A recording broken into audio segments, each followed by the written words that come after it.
A term my friend came up with. We are political orphans.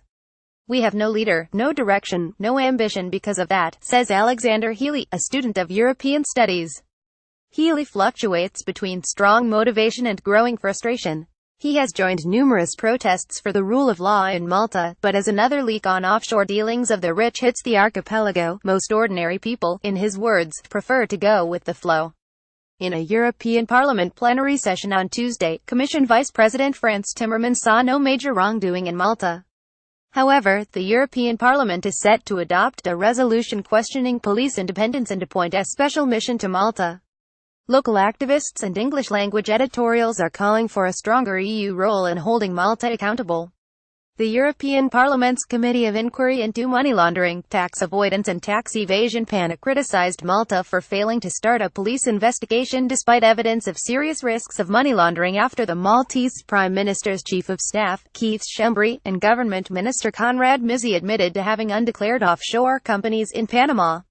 Read more. Panama Papers report calls out complicit EU countries. The Panama Papers fallout in June. The ruling Labour Party called an early election, and won it by a landslide. Even Labour voters like Tanya, a shop manager, were surprised. After the Panama Papers revelations, I wasn't sure what to do. But then laughs, you get carried away. Well, have I been better for the last 5 years? Yes. Do I want to change it? No. Do I believe in the other party? No, I don't. They didn't have concrete proposals, they just said Panama Papers, Panama Papers. Many are fed up with the state of politics in Malta, largely unmoved by offshore revelations. Malta mobilized after the murder of Daphne Caruana Galizia, who exposed the Panama Papers allegations. Protesters carried posters with the slain journalist's last published words, "There are crooks everywhere."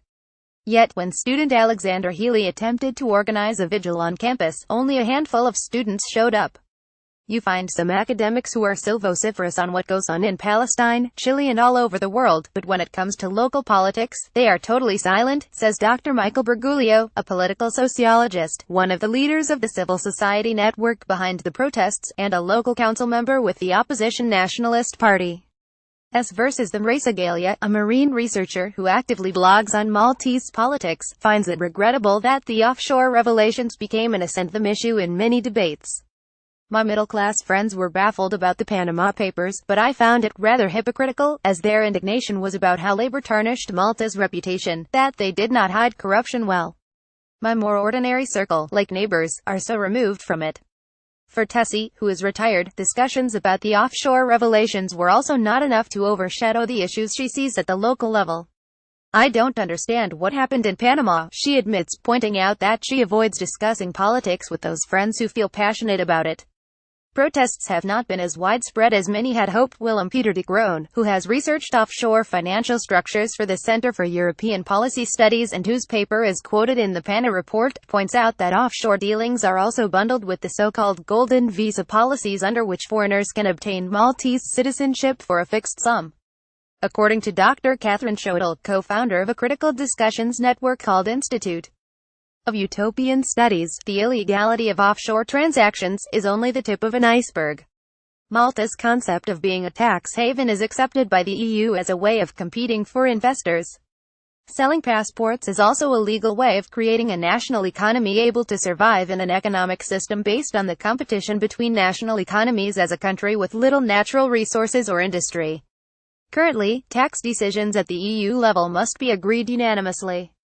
De Groen argues that knowing how offshore structures work is an important first step to developing a policy response, especially to the unregulated but crucial role of various intermediaries, such as tax advisors. Confronted with a paucity of explanations, many ordinary citizens are left unsure what the European Parliament can do to help their country. Read more. Opinion: the EU cannot ignore corruption in Malta.